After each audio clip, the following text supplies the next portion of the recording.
I was 12 when I decided I would never need saving. Not from a man, not from fate, not from life's unpredictable cruelty. I sat on a fraying couch in a one-bedroom apartment that smelled like boiled cabbage and regret, watching my mother choose between paying rent and keeping the lights on. That night, I lit candles for the first time, not to set a mood, but to keep shadows from swallowing us whole. That was the night I promised myself I'd build a life so solid it would never bend beneath someone else's weight. And I did. At 58, I'm Evelyn Jameson, senior financial analyst, partner at one of the top firms in the city. I climbed the corporate ladder with nails bloodied from the effort and heels worn thin from years of walking ahead of expectations. When Greg and I married, I told him I didn't want roses, I wanted respect. I didn't want fairy tales, I wanted partnership. He said yes to all of it, grinned like he'd found the one woman in the world who didn't expect him to be Prince Charming. But over the years, I became something else. The pillar, the architect, the provider. We weren't rich in the beginning, not by a long shot. Greg wanted to paint, to explore his creative instincts, as he used to say. I supported it, financially, emotionally, practically. Every utility bill paid, every grocery run made, every broken appliance replaced, all while nodding supportively at half-finished canvases that lived under dust sheets in our garage. I never resented it. Not then. That was the deal. I had the drive, he had the dreams. And then Meline came. My daughter. My beautiful, clever, stubborn Meline. The moment she was born, I vowed she would never know the weight of fear, of instability, of wondering if there'd be dinner on the table. I worked late nights and early mornings, missed school plays and class trips, not because I didn't care, but because I cared so much it ached. Every dollar I earned had her name on it. Dance lessons, tutors, private school, summer camps. When she decided she wanted to study fashion in New York, I didn't blink. We weren't a family that said no to dreams. We were the family that made them happen. It wasn't until recently that I realized how invisible I'd become in the process. You work so hard to build a fortress for everyone you love, and one day you look around and realize no one knows you live there too. Greg called me the Rock. He meant it as praise. We'd fall apart without you, Ev, he'd say, laughing, sipping coffee I brewed every morning. You hold us together. I wore it like a badge. But rocks don't get thanked. They get stood on. Still, I never wanted applause. I didn't need gifts or grand gestures. I wanted loyalty. Not the performative kind, not the holiday cards and occasional flowers. I wanted presence. I wanted them to choose me the way I had chosen them over and over, day after day. I thought that was understood. I thought it was earned. So I kept giving. When Greg's health dipped for a while, I paid out of pocket for the best specialists. When Madeline's first job didn't pan out, I covered her rent for 6 months. When they wanted a trip to Italy to reset, I footed the bill and packed their suitcases. I believed that being the provider meant never letting them feel the cold, that they'd remember who kept the fire burning. But lately, something's been shifting. Little things. Greg making purchases without checking with me. An upgraded sound system, a sleek espresso machine. Just treating myself, he said. Meline stopped calling unless she needed something, her tone brisk, transactional, like I was a customer service rep for her life. They never said thank you anymore. Not even a lazy, half-hearted one. I told myself it was stress. That we were all tired. That this was what long-term relationships looked like. Seasons. Phases. Peaks and valleys. But deep down, something gnawed at me. A quiet voice that said, this isn't what love feels like. This is what expectation feels like. I brushed it off. I pushed it down. Because if I questioned it, then I had to question everything. The decades I'd spent building a life around the people I loved. And I wasn't ready. Not yet. Love is supposed to be enough. Isn't it? At night, I sit by the fireplace with a glass of red wine, watching the flames flicker against the stone mantel. I think about the girl I was at 12, the one who lit candles because the power was gone. She believed that money could fix things, that success could armor her heart against disappointment. She believed that if she gave enough, loved hard enough, held steady enough, she would be safe. I'm not sure she was wrong, but I'm starting to think she wasn't entirely right either. I'm still the provider. Still the one with the answers, the checkbook, the spine. But lately, I've been wondering what it might feel like to just be Evelyn. Not the rock. Not the plan B. Not the silent scaffold holding everyone up. Just Evelyn. And for the first time in a long time, I'm listening to that voice inside me. The one I've ignored in favor of everyone else's comfort. It's faint, but it's clear. It's asking, when is it your turn? And for once, I don't have an answer. At first, I blamed myself.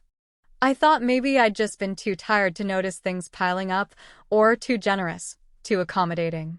It's easy to mistake disrespect for exhaustion when you love someone. But the signs were there, flickering like faulty lights in the corner of my vision. I just didn't want to look at them directly. It started with the purchases. Greg bought a new set of golf clubs, then a premium membership at a high-end driving range. He hadn't mentioned taking up golf again, not since he sprained his shoulder years ago.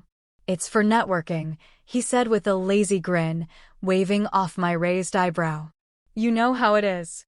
Business guys bond over swings and cocktails. Except he didn't work. And hadn't in years. I thought about asking for a receipt or checking the statement, but I didn't. I'd already learned what that would sound like. Controlling. Distrustful. Overreacting. So instead, I nodded, smiled, and told myself it didn't matter. Then came Meline. Sweet, brilliant Meline, my daughter who had once cried when I missed a school recital and wrote me letters with glittery hearts saying I was her hero. That girl had faded into someone sharper, more entitled, more detached. It didn't happen all at once, but gradually, like a tide sneaking past your ankles before you realize you're knee-deep. She started calling less and texting only when she needed something. New shoes. A trip. A deposit. Once, she messaged me a photo of a couch she wanted with a price tag that made my throat tighten. This would look amazing in our place, she said, followed by a winking emoji. No greeting. No question. Just a silent understanding that mom funds the lifestyle. And I did. I always had. Still, I kept making excuses. She was busy. Stressed. Caught up in her career. Young people don't show gratitude the way we used to, I told myself. This is just how it is now. The world's different. But my gut knew better. One night, I heard Greg on the phone. I wasn't trying to listen, he was on speaker, careless and laughing. Of course she'll pay for it, he told someone. It's Evelyn. She always does. There was no warmth in his voice. No affection. Just certainty. Like he wasn't talking about a person, but a system. A reliable piece of infrastructure. I stood there in the hallway, invisible as wallpaper, and something inside me cracked. Not broke, not yet, but shifted, painfully. I wanted to say something that night, to bring it up, to ask, do you even see me anymore? But I didn't. I made dinner instead. Stir-fried chicken and jasmine rice, the kind Greg likes with extra soy sauce. He didn't comment on the meal. He barely looked up. And I told myself it was fine. Love isn't about keeping score. Love is compromise, patience, enduring the harder seasons. Right? I clung to that version of love like a life raft. I reminded myself of all the good moments, the vacations, the birthday parties, the way Meline used to braid my hair on weekends when she was little. I replayed those memories like a highlight reel, proof that the foundation I'd built still meant something. That I hadn't just poured decades of energy into a black hole. But the more I reached for connection, the more distant they seemed. When I tried to ask Meline about her day, she rushed through answers. When I left notes for Greg on the fridge, little things like, don't forget your meds, or good luck at the range, they went ignored. One afternoon, I came home to find a delivery box on the porch addressed to Meline. Inside was a luxury handbag I hadn't authorized. The receipt traced back to my shared card with Greg. When I confronted him, he shrugged. She deserved a treat. Don't make it a thing. Don't make it a thing. I stood there, staring at him. I wanted to scream that it was a thing, that I was being erased in real time, replaced by a role, a wallet, a fixture. But I couldn't find the words. Not yet. I kept telling myself it was just stress. That when the wedding came, things would shift. That planning a future was making them temporarily selfish. That it would pass. But love, real love, doesn't pass through you like a wave. It doesn't ignore you in rooms you built or strip you of your worth because you're convenient. Real love is reciprocal. Real love notices. Mine didn't. Still, I stayed. I cooked the meals, paid the bills, transferred the funds. I listened when Meline vented about wedding venues and dress fittings. I let her talk without interruption, even when she forgot to ask how I was. I gave Greg the benefit of the doubt again and again, watching his affection for me morph into expectation. They didn't say thank you. Not once. But I did what I always did, I held on. I told myself I was overreacting, that I was lucky they still needed me. Lucky they weren't unkind, at least not openly. But there's a kind of cruelty in being overlooked. There's a sharpness in being tolerated, not cherished. And my gut, silent for so long, was growing louder every day. Something was coming. I didn't know what. But I could feel it, like the static charge before a storm. I told myself love was enough, that I could keep giving until they saw me again. But the truth was, they hadn't looked in years. When Meline called to say she was engaged, I felt a joy so sharp it almost hurt. My baby, my once tiny girl who used to curl beside me on Sunday mornings and beg for pancakes shaped like animals, was getting married. I could hear the sparkle in her voice, the kind she used to have before the world started pressing its weight on her shoulders. She gushed about Brent Hollis, her polished young attorney with family money and perfect hair, and how he proposed during a weekend trip to Aspen. It was snowing, Mom, she said. And he got down on one knee right by the fire pit. I smiled even as my chest tightened. She sounded like the kind of woman I'd raised her to be, ambitious, in love, unafraid. Of course I'll help with the wedding, I said before she could even ask. Because that's what I did. That's what I'd always done. Greg barely looked up from his newspaper when I told him the news. That Hollis kid's got money, doesn't he? He muttered, flipping a page. I nodded. Brent came from a long line of estate lawyers, the kind of family that had monogram towels and holiday homes in Maine. Well, Greg said, maybe for once you won't have to foot the whole bill. But I wanted to. Paying for the wedding felt like more than tradition. It felt like a final gift, a ribbon on top of everything I had poured into Meline's life. A way to say, here, have your dream, with no strings attached. So I wrote the check. Not a small one. Enough to cover the venue, the caterers, the dress, and probably a honeymoon. I handed it to her over coffee, folded neatly inside a card that read, for the next chapter. She took it with barely a glance. Thanks, Mom, she said, kissing my cheek. This really helps. And then, silence. No discussion about flowers. No talk about who should sit where. No request for my thoughts on the dress, or the music, or the cake. Days passed. Then weeks. I assumed we'd sit down together, plan things side by side like we used to do with birthday parties and school projects. I waited for her to invite me into the process. But she didn't. Instead, she invited Greg. I found out through accident, as I often did now. He came home one afternoon talking about a wine tasting with Brent's parents, something about choosing a vintage for the reception. I blinked. You went to a wine tasting? He looked at me like I was being unreasonable. It was casual, he said. Meline wanted someone there to represent the family. Figured you were busy. Busy? I hadn't missed a single work meeting in 30 years, juggled spreadsheets and client portfolios with a precision most people couldn't dream of. But suddenly I was too busy to be consulted about my only daughter's wedding, the one I was paying for. I swallowed the anger like a bitter pill and said nothing. More weeks passed. I asked about the guest list and Meline brushed me off. It's almost finalized. Brent's family is kind of managing that, she said. They know more people, it just made sense. I offered suggestions, florists I loved, musicians we'd heard together at charity galas, even a bakery she adored as a child. Every idea was met with, "Oh, Brent's mom already handled that." It became a refrain. Brent's mom. Brent's family. Brent's vision. And yet, every invoice still landed on my desk. I tried not to take it personally. I reminded myself this was her moment, her day. Maybe I was too old-fashioned. Maybe she didn't want my help but my support. Maybe being left out was some modern form of independence. But no matter how I spun it, I couldn't ignore the sting of exclusion. I was allowed to pay. Nothing more. I tried to talk to Greg. We sat at the dinner table, just the two of us, something that used to feel sacred, but now felt more like a habit we couldn't break. I told him how it felt, being left out, ignored. "You're reading too much into it," he said, not even bothering to look up from his phone. "They're young. They've got it covered." "But it's our daughter," I said, voice softer than I meant. "Shouldn't we at least be part of it?" He shrugged. "It's not about us." I stared at my half-eaten meal and wondered when exactly I'd disappeared from my own life.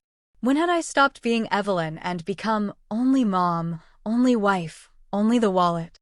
Still, I tried one last time. I asked Meline if we could meet to talk through details. She agreed. Though I had to work around her Pilates class and dinner with Brent's cousins. We sat at a trendy cafe downtown, her latte perfectly frothed, her nails a glossy nude. She talked about seat covers and signature cocktails and a jazz trio she'd booked. I nodded, trying to feel included. At one point, I asked, "Will I be giving a speech?" She paused, as if the thought hadn't occurred to her. "Well, Brent's dad is doing one," she said. "But we're keeping speeches short. It's more of a party vibe, you know. A party. One I was paying for. One I wasn't even sure I was welcome at." When the check came, I reached for it out of instinct. She didn't stop me. I watched her walk away after the hug, brisk, distracted, already texting someone else. And for the first time, I wondered if the wedding wasn't a celebration of our bond, but a transaction. One I had already paid for in full. I woke up that morning humming. The sun was already streaming through the blinds, catching on the vase of tulips I'd placed on the table 2 days earlier, still fresh, still upright like little flames. It felt like a good day. The day before Meline's wedding. The day before everything I'd built would bloom into something beautiful, a final chapter to a book I'd spent decades writing. Greg sat at the kitchen counter, drinking his usual black coffee. The newspaper lay open in front of him, and for once, he wasn't scrolling through his phone. I poured myself a cup, warm steam rising in soft curls, and leaned against the sink, watching him. "Big day tomorrow," I said, my voice light. "Hard to believe we got here." He looked up, one brow raised. "Tomorrow." I smiled. "Yes, the wedding. You know, the one I paid for." Greg snorted, not kindly. "Ev, it was yesterday." I laughed. Actually laughed. Because it was absurd. "Very funny," I said, shaking my head. "You're getting better with the deadpan." But his face didn't change.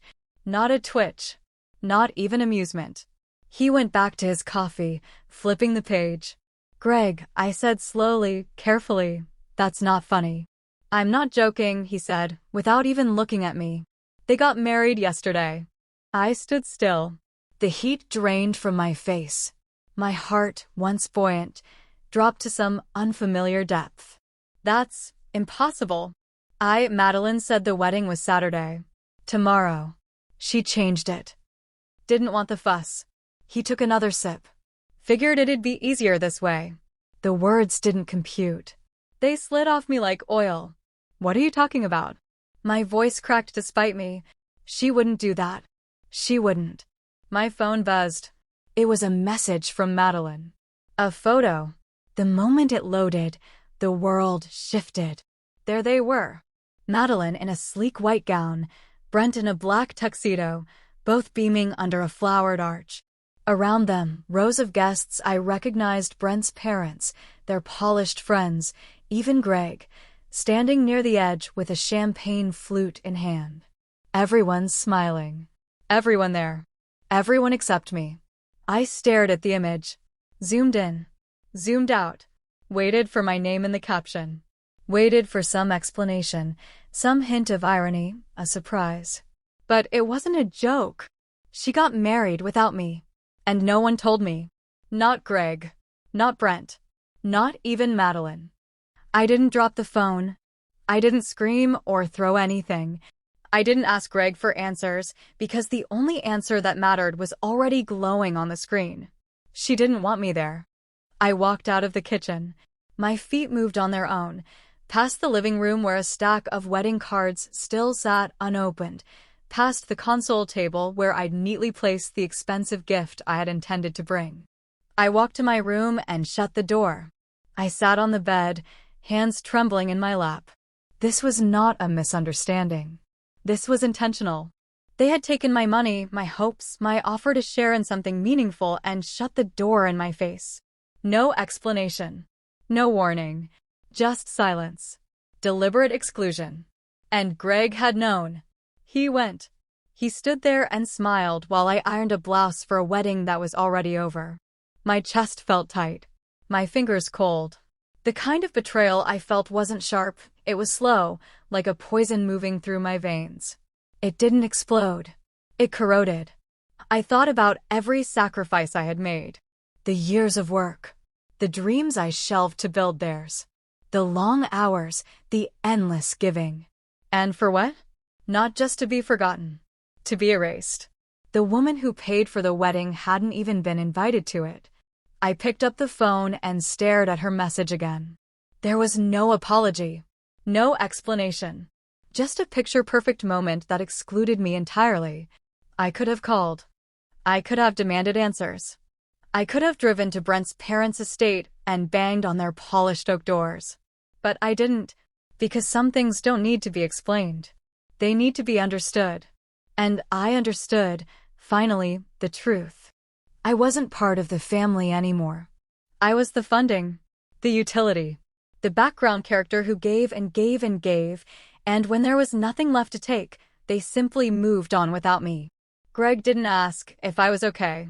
He stayed in the kitchen, reading his paper like nothing seismic had just split through our home. And I didn't cry. Not one tear. Instead, I sat still. I let the silence wrap around me like armor. I didn't need them to tell me why. The why didn't matter. The only thing that mattered now was what I would do next. And I knew, with the kind of clarity that cuts through fog, that whatever came next, it would be mine. Not theirs. Not anymore. I didn't pack much. Just a few clothes, my laptop, and the essentials I could fit into the navy leather weekender I used for business trips. No suitcases. No dramatic, sweeping gestures. I moved through the house like a shadow, invisible, intentional. Greg sat in the den, the television humming with some mindless rerun, volume just high enough to make sure I wouldn't speak. As if there was anything left to say. I didn't slam doors. I didn't write a note.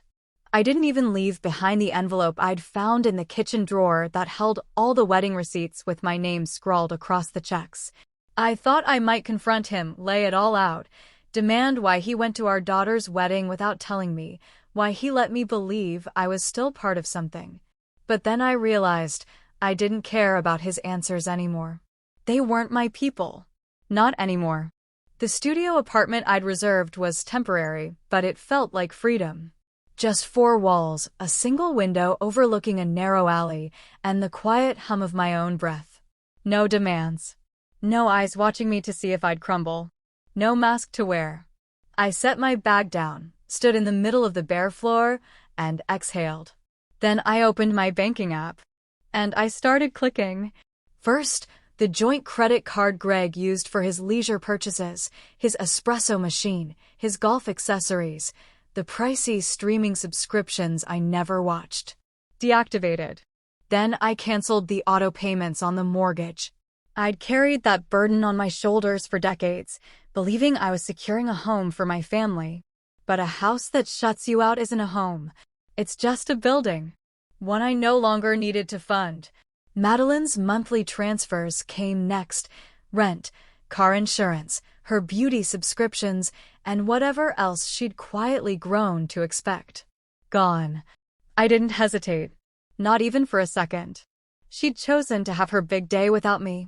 She'd chosen to spend it with people who cared more about appearances than the woman who made her dreams possible. If I wasn't part of the picture, then neither was my money. Last came the savings accounts I'd once set up in both their names. The ones I'd treated like safety nets, for emergencies, for future goals, for moments when life inevitably hit hard. I moved every cent into a separate account under my name only. And as I watched the balance adjust, a strange calm washed over me. It wasn't revenge. It was reality.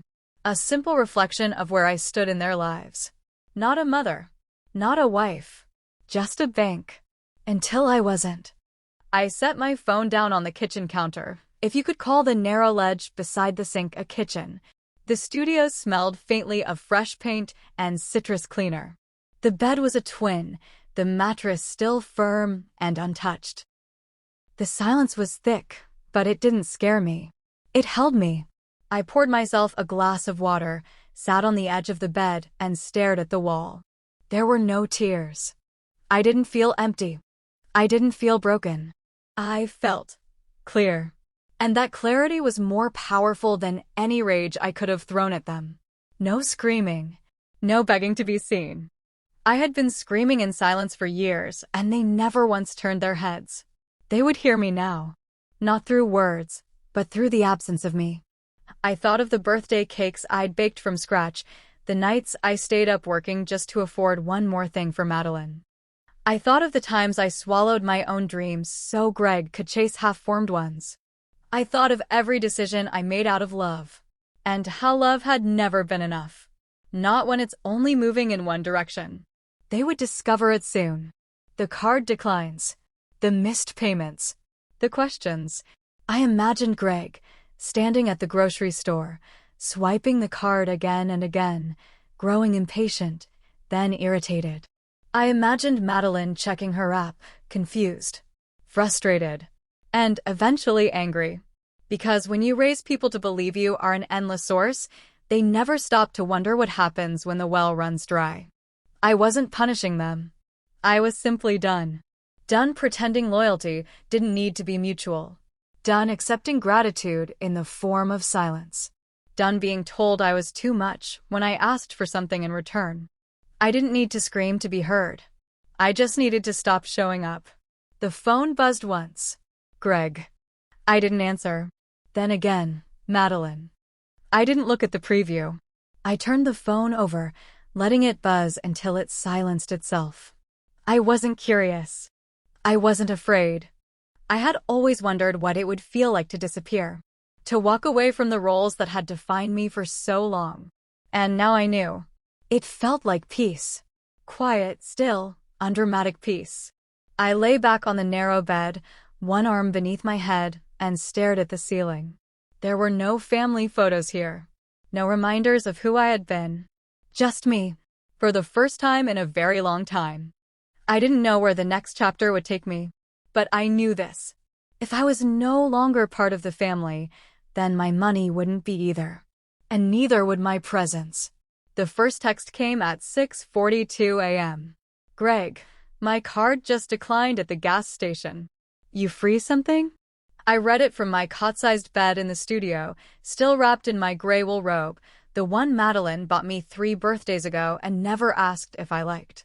The screen glowed with Greg's name, but I didn't open the message. I just stared at it, calm, detached. 2 minutes later, another came in. Meline, hey, I think something's wrong with my rent payment. It bounced? Can you check? I didn't check. I already knew. I'd severed the automatic transfers last night, one after the other, until the thread they dangled me from snapped completely. It hadn't even taken long. A few clicks, a few account closures, and decades of unappreciated labor were gone. not out of vengeance. Out of necessity. My silence was the first real boundary I'd ever enforced. Greg's name lit up the screen again, this time with a call. I let it ring. Let it buzz until it stilled and went silent. My phone was no longer a lifeline for them. Not a hotline for emergencies they created. For once, I wasn't going to play the rescue team. It was strange how peaceful the room felt despite the digital chaos erupting on my screen. The studio was bare, but I had claimed it as mine. A second-hand table. One chair. A clean counter that held only my keys, a water glass, and my phone now flipped screen down. No dishes in the sink. No clutter. No one asking for anything. At 7:05, Meline tried again. I need to talk to you. I think something happened with the account. Can you call me? Please? Please. The first please I'd heard from her in over a year. Funny how fast it surfaced when the money stopped flowing. I stared at the message a while, like it was a museum exhibit. I wasn't angry. Just done. Done being their safety net, their ghostly provider. Done financing their entitlement with quiet sacrifice. By 7:30, the messages grew frantic. Greg, my gym membership flagged. Are you messing with the accounts? Meline, Mom. My card declined at the pharmacy. I'm in the middle of things. I need you to fix this. They always called it fixing, as if I'd broken something by saying no. As if my silence was an act of destruction. I sipped my coffee and let the phone buzz again. My body felt weightless, untethered from the roles I had held for too long. By 8:10, the tone shifted. Greg, this is petty, Evelyn. Seriously?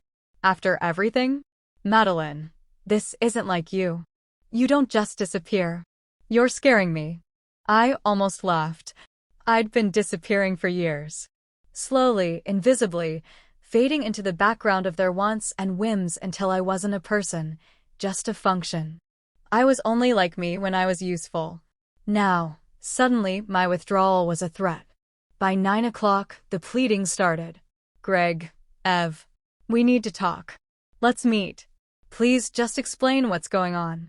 Meline, I'm sorry, okay? I don't know what I did, but can we talk? I'm freaking out. It was astonishing, the pace of the unravelling. How quickly their composure collapsed without the scaffolding I'd always kept perfectly in place. The accounts. The logistics. The unspoken assurance that no matter what, I'd be there, patching holes and smoothing edges. But this time, there were no patches. Only silence. By midday, I'd muted the notifications. The phone still vibrated occasionally on the counter like a creature refusing to die. I let it. I made lunch, just for me. A simple salad, a toasted sandwich. No one else's preferences to accommodate. I sat at my little table, took each bite slowly, and didn't speak a word. Because I was no longer someone's mother-wife-provider hybrid. I was just Evelyn. At 2:13, an email arrived. Greg again. Subject, you've made your point. Body, look, I get it. You're upset. You've got a right to be. But this isn't how families work. You don't just pull the rug out from under the people you love. You've made your point. Can we please get past this? My point? That was the thing. There was no point to be made. No dramatic lesson. No emotional manipulation. I wasn't playing a game. I wasn't trying to teach them a lesson. I had simply stepped away from a system that consumed me. I had stopped feeding the machine. And the machine was breaking. For the first time in years, I had no plans to fix it. I closed the email and opened a new tab. Search for yoga studios near my building. Dog shelters looking for volunteers. A pottery class on Wednesdays. I was building something now. Not for them. For me. The phone buzzed again. I didn't flinch. Let them panic. Let them sit in the silence they created. It was never my job to rescue them from the consequences of their choices. And for the first time, I wasn't going to apologize for choosing myself. They showed up at 9:16 a.m., both standing stiffly outside the door of my new apartment like actors waiting for their cue. I'd seen them through the peephole before they knocked, Greg in a wrinkled button-down he hadn't bothered to iron, and Meline clutching her phone like it was a shield. The expression on her face wasn't confusion anymore. It was desperation. The knock came, 3 short raps. Not timid, not furious. Just expectant. Like they assumed I'd open and smooth everything over. I didn't rush. I stood in the center of my small kitchen and let the knock echo once more before I moved. My heart wasn't racing. I wasn't nervous. I was steady, clear in a way I hadn't felt in years. By the time I opened the door, I already knew what I was going to say. Madeline's eyes widened when she really saw me. No makeup, hair pinned back, wrapped in a cardigan and loose pants. Not the woman who orchestrated holiday dinners and made spreadsheets for vacations. Not the mother she could guilt or manipulate. Just me. Greg didn't even pretend to smile. "Can we come in?" I blocked the doorway. "Say what you need to say." He sighed. "Ev, this is ridiculous." Meline stepped forward, her voice softer. "Mom, we need to talk. This has gone too far." I tilted my head. "Gone too far?" She nodded quickly. "Yes." "Okay. I get it. You're hurt. You're mad. I understand. I do. But freezing everything, walking out, cutting us off completely, that's not like you." That phrase again. Not like you. As if I were a vending machine that had suddenly stopped dispensing their favorite snacks. As if I were malfunctioning because I'd finally stopped doing what they expected.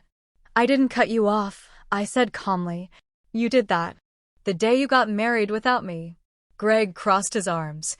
"We didn't mean for it to happen that way." "Really?" I asked. "Because it seems like a lot of people were informed. The guest list. The caterer. The photographer. You included everyone but me." Silence. Meline looked down, her hands clenching. "I didn't want drama, okay? Brent's family. They had ideas. They thought it would be cleaner, simpler, if it was small." I laughed. It wasn't loud or cruel. Just bitter. "So simple? You excluded your own mother? The one who paid for the entire thing." "I was going to tell you," she said quickly. Things moved fast.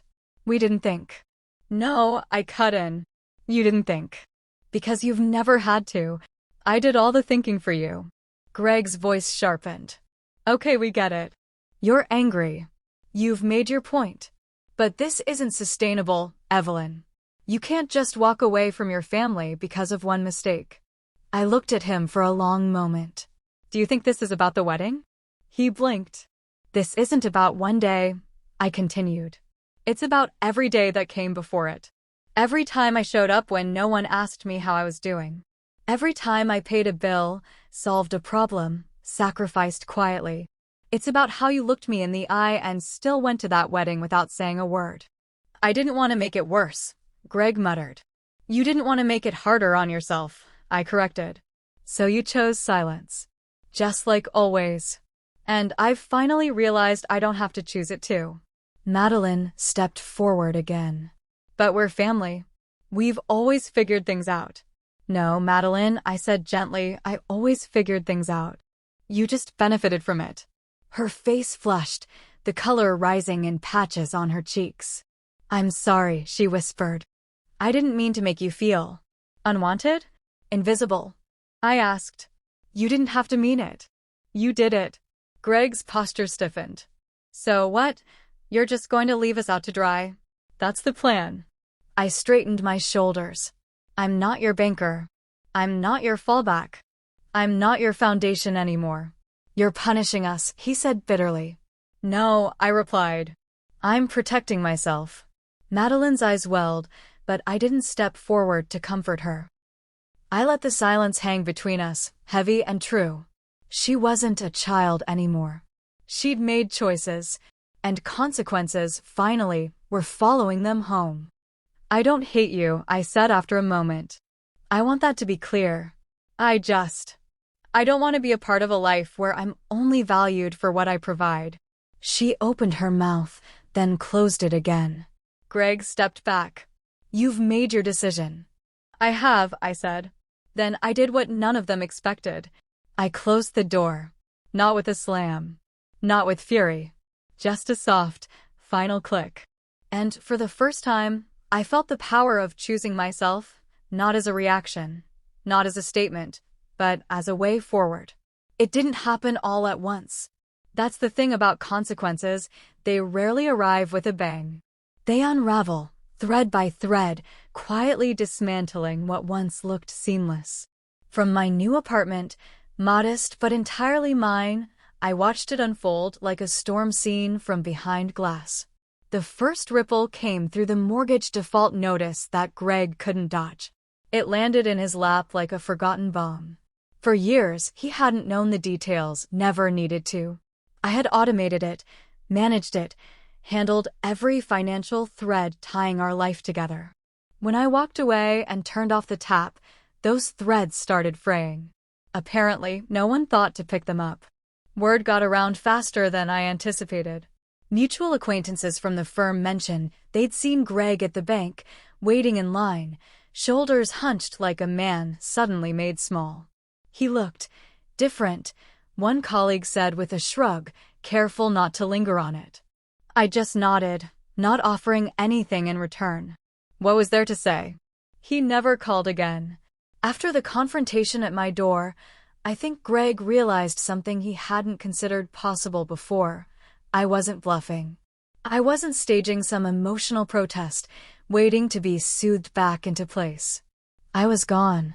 Not physically far, but unreachable in a way that scared him more than distance ever could. Meline, on the other hand, clung longer. Her texts continued, tapering from angry to apologetic to confused. I didn't answer. I needed her to feel it. Not to be cruel, but because sometimes love without boundaries becomes something corrosive. I wasn't trying to teach her a lesson.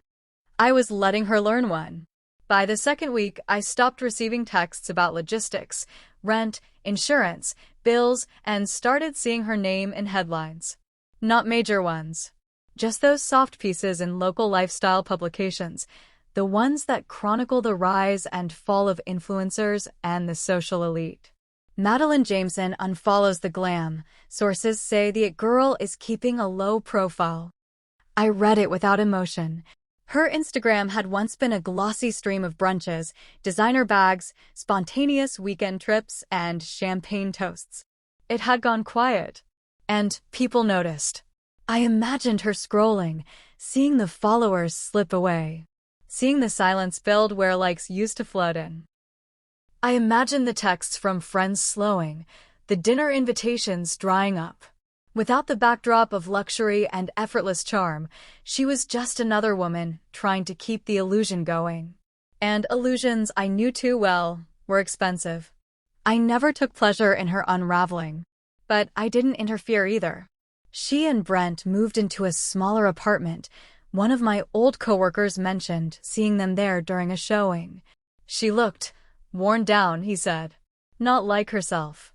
I didn't ask what that meant. I could guess. Without my financial scaffolding, they had to live within their means. A reality check for people who had grown too comfortable never asking who paid for the world around them. Greg, once so proud, boastful even, stopped showing up at the country club. The monthly fees had lapsed. One of his golfing buddies left a voicemail on my old line, not knowing I'd moved out. He's not answering anymore, the voice said. Just disappeared. I sat by the window that night, a cup of herbal tea in my hands, and thought about how easy it had been to keep the illusion of stability afloat. How much of our life had been curated by me, paid for, planned, maintained, and how none of them ever thought to notice until it vanished. I hadn't just been the provider. I had been the architect. And without me, the blueprint collapsed. There were no more catered dinners at Meline's place. No more spontaneous getaways. Brent's support, though dressed in crisp suits and charm, wasn't deep enough to carry them both. And Brent, from what I'd heard, had his own limits. The Hollis family wasn't impressed with the shift in lifestyle. Appearances mattered to them. It was all crumbling. But I didn't feel victorious. I felt Still, I'd begun attending a small pottery class on Tuesday evenings. Nothing elaborate, just a handful of women who, like me, were starting again. We didn't talk much about our pasts. We let the clay take that weight. It grounded me, gave my hands something to do besides write checks or cradle anxiety. One night, after class, I passed by a bakery I used to frequent with Meline when she was little. I paused outside, watching a mother and daughter inside share a slice of cake. The little girl leaned her head against her mother's shoulder, giggling through frosting. It didn't make me sad. It reminded me of something real, something untainted by expectation. I had given my family everything, but I had never given myself the same. Now, I was building something not with money or obligations, but with choice, with silence, with peace. Let the world they knew unravel. I wasn't going back to hold it together. It was a quiet night, the kind where the air feels thick with sleep and the city beyond the window hums like a lullaby. I just made tea chamomile my new ritual and settled into the worn armchair near the window of my studio. I didn't bother with music or television anymore. I'd come to appreciate the way silence wrapped around me like a blanket. No voices calling my name. No footsteps pacing outside my bedroom. Just stillness and me in it. When the phone rang, it startled me. I stared at the screen, and for a moment, my thumb hovered just above the answer button. Meline. The name alone stirred something in my chest, tight and hesitant.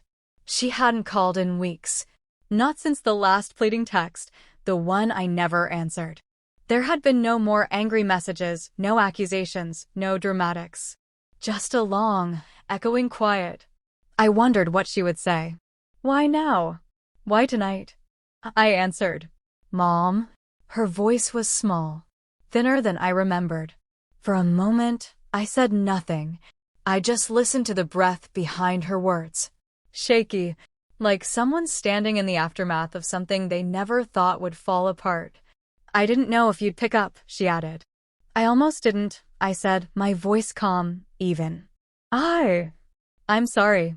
There it was, hanging between us like a bridge that had been burned but still smoldered. I waited, because I knew there was more. Not out of cruelty, but because I needed to know if she'd come with sincerity or just another empty basket of apologies with strings attached. I miss you, she said, and her voice cracked. I closed my eyes for a moment. Let the words settle. Let myself feel the pull of them, the ache they stirred, but not get swept away. Do you? I asked quietly. Do you miss me? Or the version of me that paid for everything and never asked questions? There was silence. Real silence. Not the kind filled with defensiveness or justifications, but the kind that meant she didn't have an answer. That she was realizing, in real time, the weight of what I was asking. I don't know, she finally whispered. I thought I did. I thought I missed you. But maybe I missed the version of you that made everything easier. I didn't respond. I didn't need to. The truth had landed. I didn't mean to hurt you, she continued. I didn't realize how much I was taking you for granted. Until everything stopped. Until it got quiet. I could hear her breathing. She wasn't crying, not really. Just on the edge of it. But there was no manipulation in her voice. No whining. No expectation that I would swoop in and fix things now that she'd said the right combination of words. I've had to grow up a lot these past few months, she said. Brent and I were struggling. His family isn't helping. I don't think they ever liked me, not really. The apartment's smaller, and the money's tight, and sometimes I wake up and I don't even know who I am without all the stuff I used to have. She paused, like she was waiting for me to interrupt. I didn't. I guess I'm just calling to say I understand now. What you did. How much you gave. And that I'm sorry I didn't say it when it mattered. I looked out the window, watching headlights pass in soft, blurred streaks across the dark street below. My chest felt both heavy and light at the same time. I had waited so long to hear something like this. But hearing it didn't undo the damage. I appreciate the apology, I said slowly. I do. There was a long pause. Can we talk more? Maybe meet? I don't expect anything. I miss having a mom. My throat tightened, but I held my voice steady. You do have a mom, Meline, I said. But she's not the woman who let herself disappear behind other people's needs. She's not the one who'll keep pretending love doesn't require respect. I understand, she whispered. I hope you do, I replied. More silence. Then, gently, she asked, Is this goodbye? I exhaled, long and quiet. Yes, for now it is. There were no theatrics. No pleading or guilt. Just quiet acceptance. And for that, I was grateful. I love you, she said. I love you too, I replied. But I love me now too. That's the difference. When I ended the call, I didn't cry. I didn't crumble. Instead, I finished my tea and watched the city breathe beneath me, knowing that I had done something I never believed I could. I chose myself, even when it hurt. And I meant it. 3 months had passed. The leaves were beginning to turn along the sidewalks of my new neighborhood, burnt orange, golden yellow, that rich auburn that only shows itself when summer finally surrenders. I'd always loved fall, but I'd never really experienced it. Not like this. Before, it was something I glimpsed through office windows or in the rearview mirror while rushing from one obligation to the next. Now, I walked through it. I breathed it in. I let it slow me. My new apartment sat above a bookstore, nestled on a tree-lined street where people actually said hello as they passed. It wasn't big, and it certainly wasn't grand, but it was mine. Every square inch of it held choices that were entirely mine. The soft lamp in the corner with its amber glow, the stack of novels by the reading chair, the ceramic mugs I bought from a street market on a whim. Nothing in this place reminded me of them, of Greg, of Meline, of the house that felt more like a mausoleum than a home during those final years. Here, there were no calls in the middle of the night asking for money. No calendar filled with events I was funding but excluded from. No strained conversations where I tried to explain why I felt like a stranger in the life I built. Just me. Just Evelyn. People often assume peace is quiet. Stillness. But I found peace in motion, morning walks to the cafe around the corner, the clink of the ceramic cup as it touched the saucer, the steady shuffle of neighbors walking dogs. I even began volunteering at the local shelter twice a week. There was something healing in helping without being drained, in giving without being used. My phone, once a lifeline and a leash, sat mostly untouched these days. The group threads with Greg and Meline had long gone silent. I hadn't heard from either of them since the call. The one where I told my daughter goodbye. The one where I didn't offer comfort or rescue. It had taken everything I had to say the words and everything I had left to mean them. Sometimes I wondered what they were doing. If they talked about me. If Greg regretted the way he let me disappear from his world like a background character whose script had ended. If Meline understood now that love without gratitude turns to entitlement. But those thoughts came less frequently. Like a dull ache that had once consumed you but now only whispers when the weather shifts. What surprised me most wasn't the loneliness. It was the relief. Relief that I no longer had to prove my worth. That I didn't have to keep showing up with my arms full and my voice quiet, hoping someone would notice that I was tired. That I had needs. That I, too, wanted to be held. For decades, I'd been the provider. The fixer. The planner. I was the force behind every milestone, every celebration, every dream made real. And I did it with love. But I had mistaken sacrifice for connection. I had confused being needed with being seen. Now no one needed me. And I had never felt more whole. I started seeing a therapist. Her name was Carla, and she wore chunky glasses and always had tissues nearby even when I didn't cry. The first time I sat across from her, I said, I don't even know who I am without them. She smiled gently and replied, then let's find out. And slowly, I did. I found out I liked waking up without an alarm. That I loved watercolor painting, even if I wasn't good at it. That I could sit in a crowded park with a journal and lose hours just watching the world move. I found out that healing wasn't about waiting for an apology that might never come. It was about choosing peace anyway. Sometimes, when I passed by families laughing together, I'd feel a twinge of something. Not quite regret. Not quite envy. Just a pulse of what once was. But I never wished to return to it. I didn't want the old roles, the old silence. I had built a new world, one where I belonged to myself. A neighbor knocked on my door one Saturday with a pie and a warm smile. She was older, with silver curls and a voice that made you want to sit and stay a while.